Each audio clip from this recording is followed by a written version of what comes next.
Antes de hablar de Vida en las profundidades o de la novela de ficción Viaje al centro de la Tierra, escrita por el francés Julio Verne en 1864, tenemos que remitirnos al nacimiento del planeta Tierra, hace aproximadamente 4.550 millones de años. La Tierra, del latín terra, diosa romana, similar a Gea, diosa de la fertilidad, surge después del Big Bang. La gran explosión interestelar, en la que se formó una masa enorme en forma de disco protoplanetario, compuesta de polvo y gas como consecuencia de los residuos de la creación de nuestro Sol y mediante un proceso de acreción, término que se utiliza para nombrar el crecimiento de un cuerpo planetario por agregación de cuerpos menores, emerge la Tierra.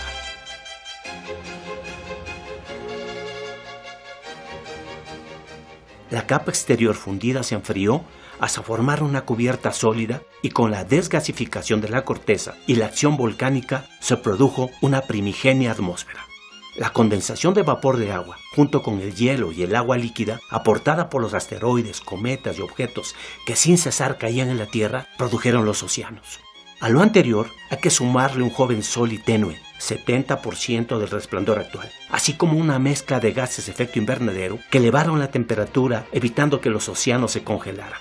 Todo complementado por el establecimiento del campo magnético que no ha permitido que la atmósfera sea arrastrada por el viento solar.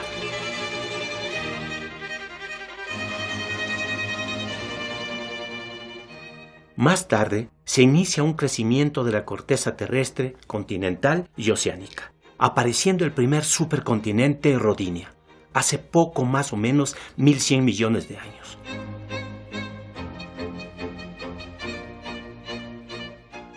De acuerdo a la teoría tectónica de placas, donde se explica que la superficie de la Tierra tiene desplazamientos a una velocidad de 2.5 centímetros por año, Rodinia dará paso a un nuevo continente llamado Pagnotia hace unos 540 millones de años, el cual también se fragmentará surgiendo Pangea alrededor de 300 millones de años, quien se sigue deslizando y ha formado los continentes actuales.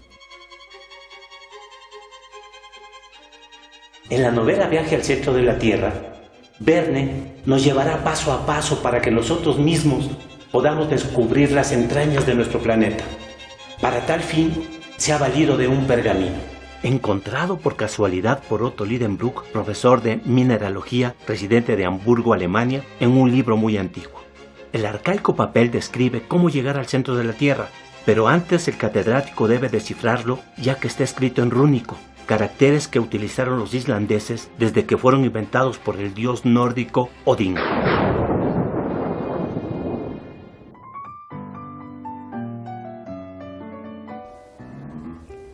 Siempre es interesante conocer el entorno que hay alrededor de una productividad humana. En este caso, pues si tiene que ver con la creatividad, mejor.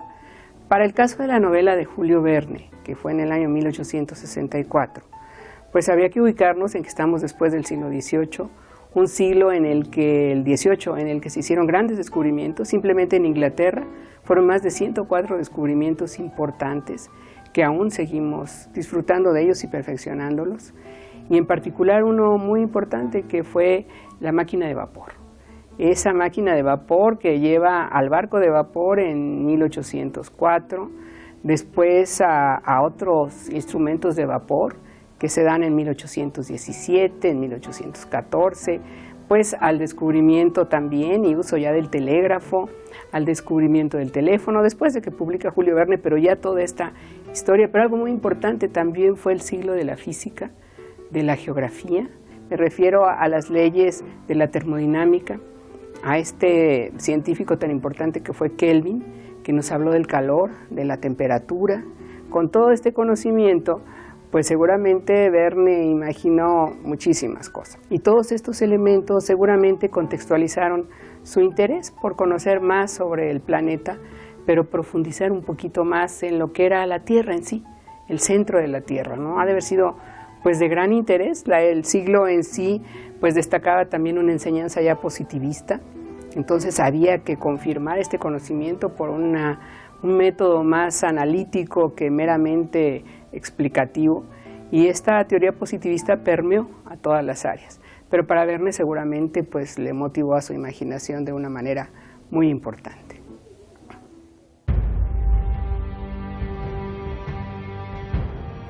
Después de innumerables enojos por parte del profesor Lidenbrock porque no puede traducir el criptograma, Axel, su sobrino, da con la clave, mostrándose el siguiente texto.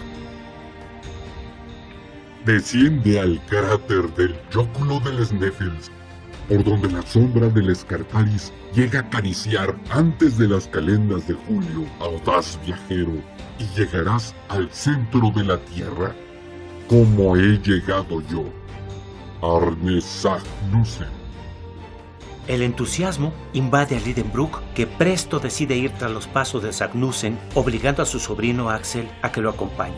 Este no se muestra nada apasionado con el viaje, tiene proyectos propios y no quiere dejar a su novia Groven. El Jökull Sneffels resulta ser un volcán apagado con una elevación de 1400 metros en Islandia, cuya isla con gran actividad volcánica está localizada en el Océano Atlántico en el noreste de Europa, cercana a Groenlandia. El Scartaris, según Verne, es uno de los picos del volcán, y las calendas de julio serían los días finales del mes de junio, donde la sombra de la cumbre señalaría la entrada a los abismos de la Tierra. ¡Ven, Axel! ¡Date prisa, desgraciado! Ni tu maleta está hecha. Pero si estamos aún a 26 de mayo y hasta fines de junio. ¿Crees, ignorante, que es tan fácil trasladarse a Islandia? Si no te hubieras marchado como un necio, hubieras venido conmigo a la oficina de los señores Liefender, donde habrías visto que de Copenhague a Reykjavik no hay más que una expedición mensual, el 22 de cada mes. Si esperásemos a la del 22 de junio, llegaríamos tarde para ver la sombra del Scartaris. Es preciso llegar a Copenhague y de ahí buscar algún medio de transporte. ¡Anda! ¡Ve a hacer tu equipaje enseguida! Superadas varias incidencias ocurridas en el viaje, el profesor Lidenbrock y Axel llegan a la cima del Jökull Sneffels, guiados por Hans. Hans, un islandés de larga cabellera pelirroja, enorme estatura y complexión musculosa. Encontrar el acceso al corazón del planeta no iba a ser fácil. Pasados algunos días de cielos grises y nebulosos que cubrían al sol, el domingo 28 de junio varió el tiempo, y la sombra del Scartaris señaló la boca de un pozo oscuro por el que sin demora los tres personajes iniciarán el descenso. En estos tiempos, cuando hablamos de entrar a los abismos, debemos separar a las cavernas naturales de las creadas por los humanos. En las naturales encontramos a la cueva de Krúvora Voronia en la República de Georgia, con 2.197 metros.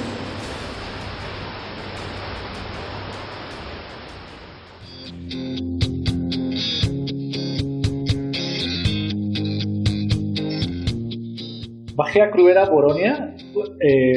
Bueno, soy fotógrafo de aventura.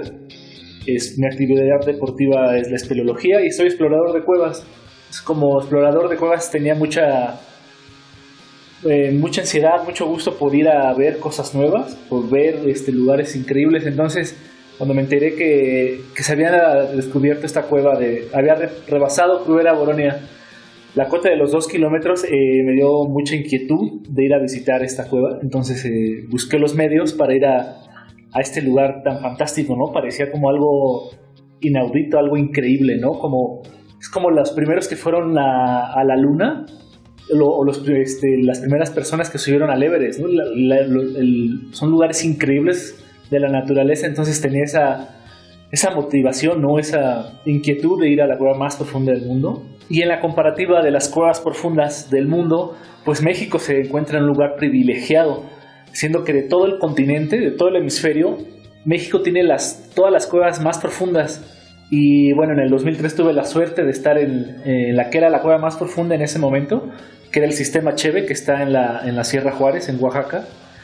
Y en el 2013 unos ingleses empujaron otra cueva, el sistema Huautla, en Huautla de Jiménez, en Oaxaca, y la volvieron a hacer la cueva más profunda del mundo, del continente, y tiene 1.555 metros de profundidad. imaginar 1,5 kilómetros para abajo, ¿no? Igualmente tiene mucha agua, tiene muchas cascadas, pero la cueva está como a 16 grados y Crubera Boronia está a 2 grados centígrados. Entonces, el reto que significa Crubera Boronia es muy fuerte, ¿no? Porque acostumbrados a la gente que vivimos aquí en un país tropical, ir a Europa del Este, donde hace mucho más frío, bueno, en realidad hace mucho más frío, ir a una cueva de 2 grados, para que nos demos idea, tengamos una comparativa, el refrigerador de la casa está a 6 grados, ¿no? Entonces estar en una cueva que está a 2 grados, pues significaba muchísimo para mí, ¿no? Como reto físico de bajar a esta cueva. Finalmente se hacen campamentos, como en el Everest se hace campamento 1, campamento 2, campamento 3. Aquí en esta cueva tan profunda hacemos campamentos, hicimos uno a 700, otro a 1400, a 1600. Ya cuando bajamos a esta profundidad de 1600, atacamos la cima a 2000 y regresamos a dormir a 1600. Descansamos, al otro día subimos a 1400. En este tramo, aunque parece solo son 200 metros, hay que pasar un sifón. Un sifón es una cámara inundada con agua donde hay que pasar en una apnea. Se toma aire con los pulmones nada más, no se necesita tanque ni nada. Y con el puro aire de los pulmones se cruza, ¿no? Pero el agua está a 5 grados, entonces nos ponemos unos trajes térmicos, se llaman trajes secos, y que nos aísla del agua. Pasamos este sifón, bueno, tanto de ida como de regreso, ya llegamos a dormir a 1400 y ya después salimos hasta la superficie. Significa que estuvimos 6 días dentro de la cueva. Durante este periodo de 3 semanas que duró la expedición, estuvimos 6 días dentro de la cueva. Y en el fondo de Crubera Boronia, como en muchas cuevas, usualmente la cueva se cierra o hay un conducto donde se sifona. Esto quiere decir que el conducto se llena de agua, entonces los trabajos de exploración se vuelven mucho más técnicos. Los espeleobuzos, yo no soy espeleobuzo, yo nomás hago espeleología donde hay aire. Entonces la cueva pues, solo se va inundada, entonces hay que llevar mucho equipo técnico de buceo para poder hacer estas incursiones. Y Crubera tiene 2 fondos, uno es uno inundado y otro camino bajas un pozo de 80 metros y está un lago donde se buceó y no cierra, no continúa, ¿no? Se cerró. Entonces así se cierran las cuevas. Hay unas cuevas que se cierran en una grieta y ya es infranqueable, ¿no? Y bueno,